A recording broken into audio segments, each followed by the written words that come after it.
Thank you so much for having us. It is such an honor to be in a room with so many creative people who are really people after our own hearts. I'm Erin Polgreen. This is Joyce Rice, and today we're going to talk to you about creating a product that is of intrinsic value to our community, making work that is authentic, making work that resonates around the world. So, easy stuff, right?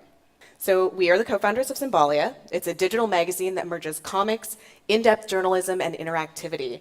This is where the graphic novel meets investigative reporting. We launched last December to global acclaim. Over 100 media outlets have covered Symbolia. Fast Company loved us so much they covered us 3 times. And our coverage has come from Australia, Germany, Italy, Canada. Thanks, Canada. In short, we make comics and people love them. But before we dive into the nitty-gritty of our process and kind of how we do what we do, we feel like it's really important for you to know a little bit about us and where we come from. For me, comics and journalism are like my 2 parallel loves. Ever since the age of 15, I've been reading comics and reporting the news. And I'd gotten to this point in my career where I was working as a high-level strategist for a network of media organizations and was just missing making something. I was just kind of playing around with new tools and technology, got this rinky-dink, terrible iPad off of Craigslist. We refer to it in-house as our king baby. It is the worst baby ever in the world. But I went from reading a Wonder Woman comic to reading a magazine of photojournalism, and it was just this lightning moment. I couldn't believe that I hadn't figured it out before. And I knew if these fools could make an app, I could make an app. I went out and raised $34,000 in startup money and found a co-founder who is really the life's blood of the organization. My name is Joyce. I'm a cartoonist. I was trained as an illustrator, which is a field that can still be pretty analog and can be resistant to embracing emerging technologies. But I've always had a passion for technology and its creative potential. Over the years, I've been an educator, a maker, a self-publisher, and I work with computer software, digital devices, and machines that make things. Last year, I co-developed a workshop that takes digital 3D models, translates them into paper patterns, which can then be cut on a laser cutter and assembled. And as course materials for that, I developed samples from a pop-up book about a zombie attack. So my true love has always been publishing.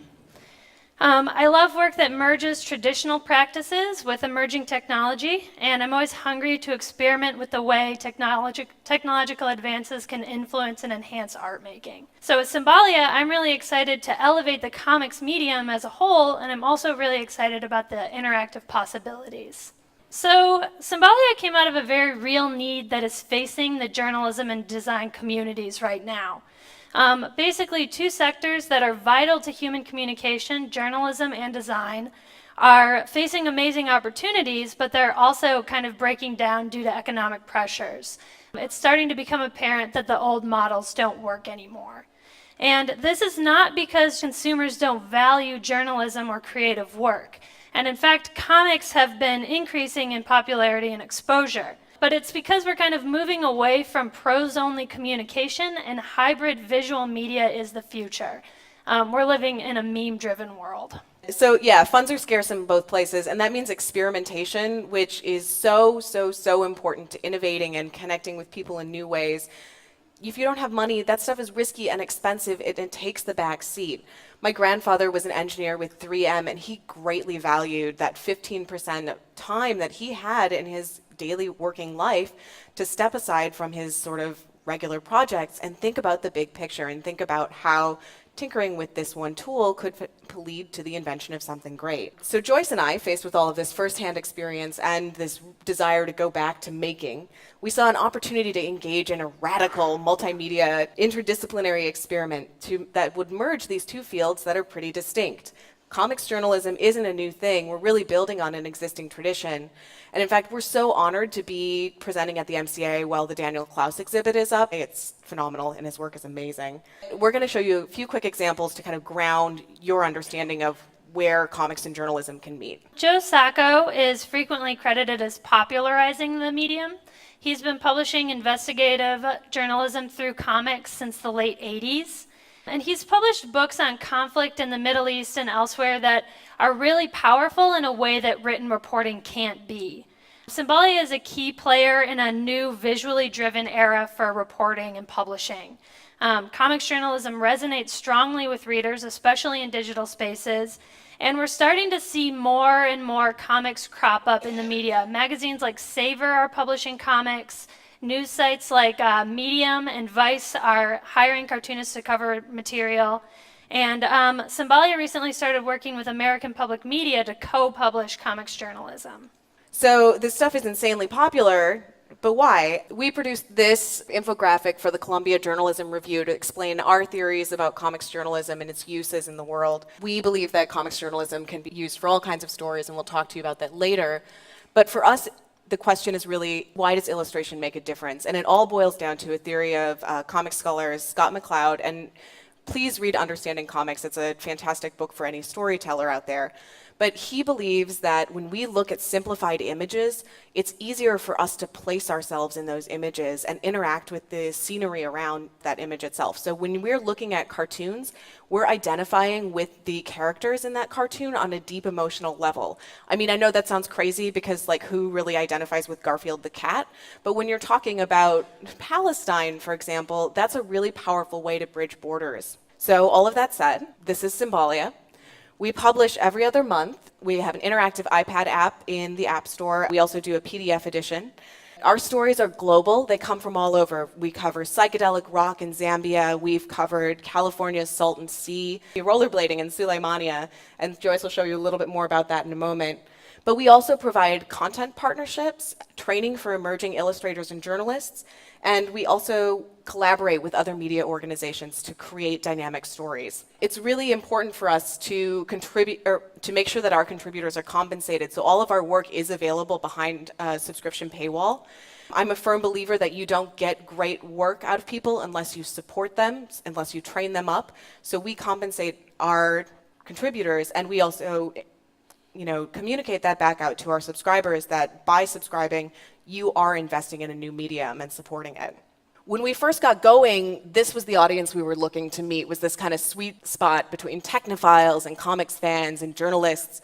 And it ended up being so much more than that. When the numbers started coming in, we assumed that we were just going to be big with the nerds in the US and we would be a US-based publication.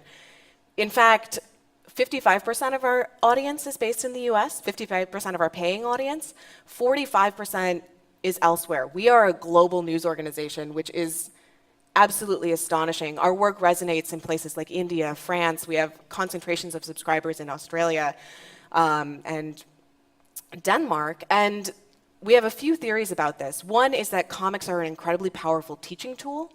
People who speak English as a second language love comics as a way to get informed because you can take visual cues as well as read the text and, improve your English that way.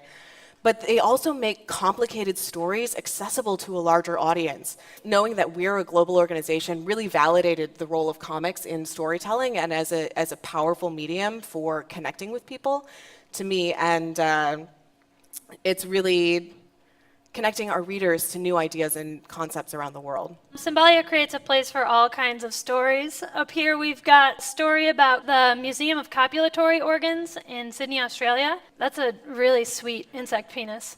In the center here we have a story about a family dealing with deportation. And on the right here, a story about a woman's experiences serving at Guantanamo Bay. We've also published stories about crime, about human trafficking, about music, and more. I'm a big believer that comics can be used to tell any kind of story. It's just another way for a newshound to connect to a narrative. And great storytelling is really essential to connecting with your audience. So here's how we make the magic happen. Together, Erin and I craft a theme for each issue of Symbalia. Some past themes have been survival, relationships, and true crime. And after we've assigned out stories, we sort of start to fall into our separate roles as editor and creative director, communicating the entire time. And this diagram maps the progression of content from the time that we get a pitch from a potential contributor until we actually publish our issue. As creative director, I make sure that the overall creative vision of the publication is getting through to the reader. And I also make sure that the interactive is easy to navigate, is legible and accessible. And it also means using the look of the magazine to create a mood for our readers. The aesthetic of Cymbalia comes largely from a love affair with the good old-fashioned paper book. I grew up a voracious reader, so did Erin, and I've always harbored a love for paper crafts and traditional media. The paper textures, the hand-drawn dividers and icons, and the watercolor motif are all things that I've made here in Meat Space, that's the real world, and then transferred to the digital space to assemble. I'm really interested in the visual dissonance that comes from melding traditional and digital practices, and the way combining the two creates a whole new aesthetic. Digital media can sometimes feel insubstantial, so we ground Cymbalia by referencing that traditional media. This overall style for Cymbalia works really well with our contributor aesthetic as well. This story was for our true crime issue, which was a story about a teenage shoplifter, and it was illustrated by Robert Dynamite. So Robert works mostly traditionally, and then he uses Photoshop effects to imitate offset printing. So this red halo that you can kind of see, it wasn't something anyone was going for in the print industry. It was a shortcoming of the printing process, and it was really common on newsprint. It's called color bleed. So this color bleed was a big part of comics for decades, and like something about that started to give this lo-fi vibe that makes us think about our favorite underground comics. And Robert captured that look digitally, and it gives this piece this old school newspaper feel that was really complementary to the narrative. Kat Lay, on the other hand, works entirely digitally, but her work looks like these really stunning gouache paintings, and it looks and feels very organic. She did the animated cover for our true crime issue, and she also illustrated Lolo's story, which was a story about a 9-year-old boy, a U.S. citizen, that moves to Mexico to be with his father after his father is deported from the U.S. And so Kat also finds this character of print and paper to add this atmosphere of intimacy to her illustrations, but she also picks and chooses how to apply it. And that results in something that is referencing this old aesthetic, but creating a new one.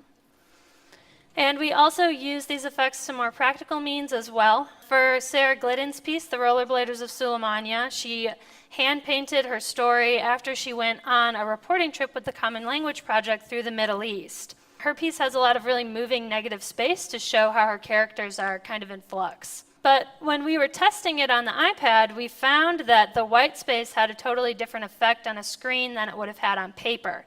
The bright white glare of the screen kind of overwhelmed her artwork and made the reading experience harsher. So we too drew on traditional practices to mitigate that effect. By adding a paper texture to her work, we calmed that luminosity and helped the piece to read in the digital space as she intended it when she was painting it. So this generation of illustrators and writers come from a long tradition of physically making things. So it's unsurprising that that character tends to show up in our digital work as well. But that's just the design process. We also rigorously edit. Yeah, this is a process GIF of one of our pieces in motion. We developed a very rigorous editorial process because when we first started constructing Cymbalia and when I was first doing research into comics journalism, journalists would always ask me, but how is it true? It's true.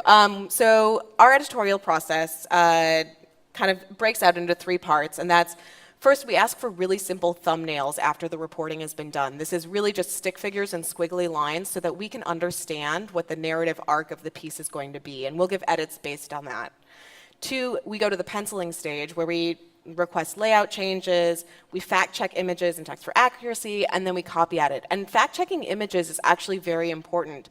For us, we want all of the characters or individuals represented in our stories to be representative, but not caricatures. We aren't in the business of publishing political cartoons yet, and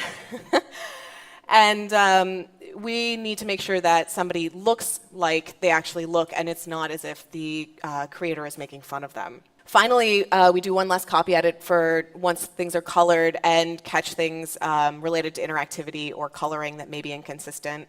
In the last issue, we almost missed a man who somehow went from blonde to brunette in the space of 2 panels, and I have no idea how we missed that amazing dye job, but I'm pretty glad that we got it. Here's another process skip from Emmy Gannis, who is in our last issue. This piece is about fans of the band The Insane Clown Posse and how they're currently being persecuted by the FBI as a gang.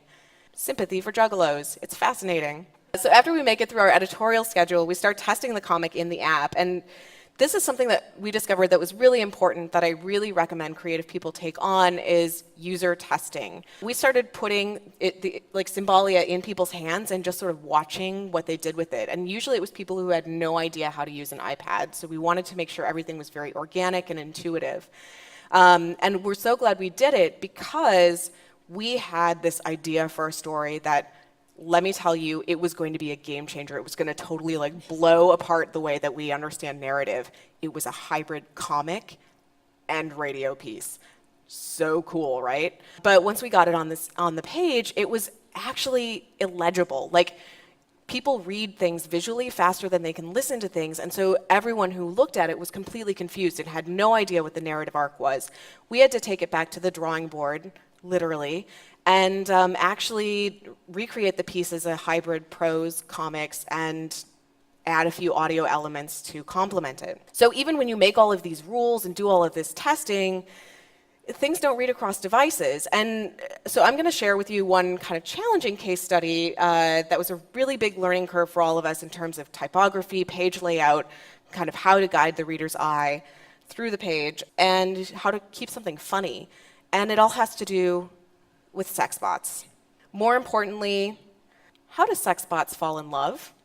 I don't know. We got this amazing pitch from two of our contributors, and oh, hey, say hi to Roxy, y'all. She is a sex robot. We'd worked with these creators before, and they wanted to tackle this question, like, after the singularity comes, once AI is ubiquitous, how are sexbots going to have relationships? You know, the subject is totally ripe for humor. It's got plenty of very interesting people with very interesting things to say about sexbots. And so we decided to let the creators play with format and type. And the work that came back was really stunning.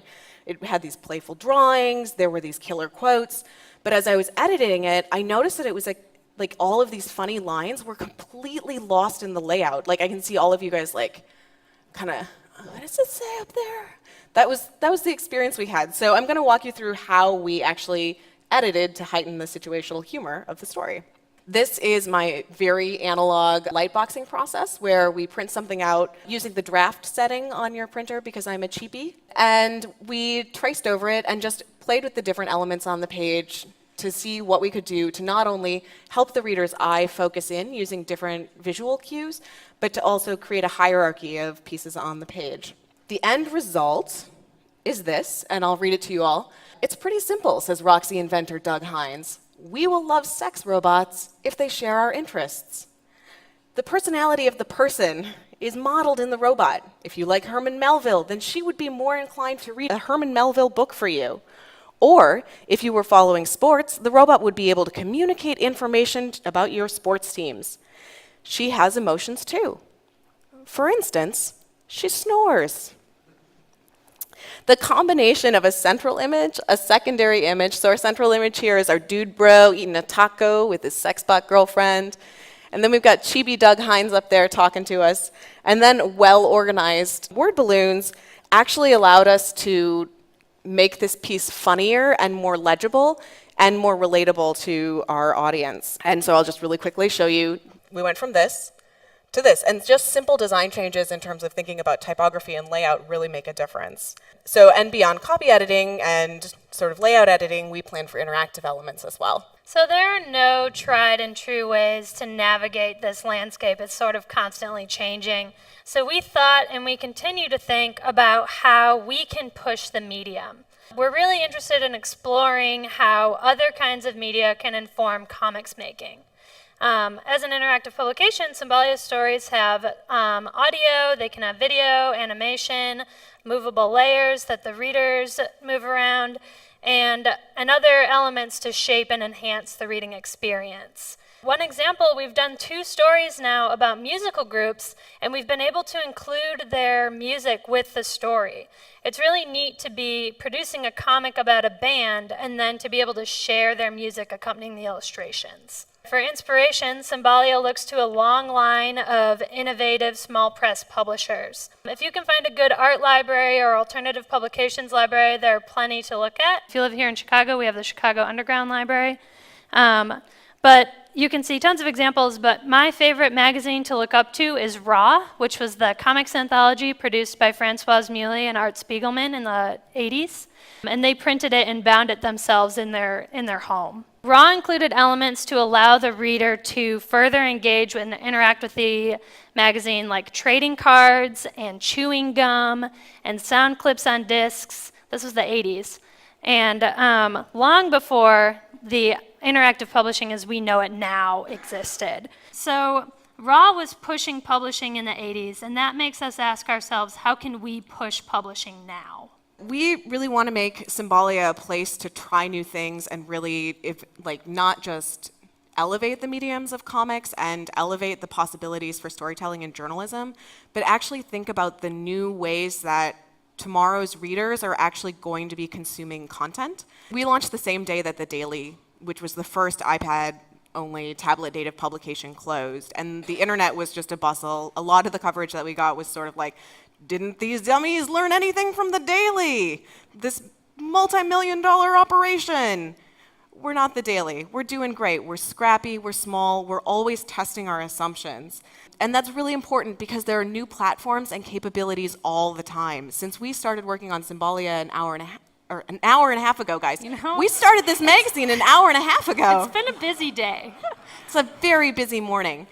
Since we started about a year and a half ago, we've gone through 2 new operating systems in the Apple space, and 3 different devices have come out, and so we've had to account for and... Just iPads. Just iPads, yeah. You should see the stack of Androids that we've been testing on over the summer. It's really, really hard for publishers to think about where your audience is going to be in the future when you also have to be accounting for all of these devices and all of these different platforms, but you have to do it. And it can be done by watching your users, watching how they respond to things, and kind of seeing the need in advance. As a result of our work, we've been able to actually net some really top-tier collaborations with other media organizations. This is a piece we produced with American Public Media on a subset of post-traumatic stress disorder called moral injury. And this is another piece that we produced with Tumblr and Popular Science that is a daddy long legs phallus. 360 degrees, y'all, just for you, about that Museum of Copulatory Organs. And this has become a revenue stream for us. We partner with other organizations to tell stories in important ways. We work with nonprofits, we work with advocacy groups, and we work with other legacy media outlets to do it. It comes from being scrappy and knowing where the opportunity is and taking it when you see it. So all of this is to demonstrate how we saw a need for experimental transmedia projects that would reinvigorate journalism and make stories from around the world more accessible. And we really encourage anyone out there that's looking to engage their audiences and their users to follow these principles that inform our work, which are know the need, understand how your user wants to interact with your work, always test assumptions and try something new, collaborate across mediums, and seek authenticity in all of the work that you make. You can check out Symbalia in the App Store or at symbaliamag.com. Thank you again so much for having us. It's been a real treat. And you can see examples of our art in the actual signage for Cusp itself.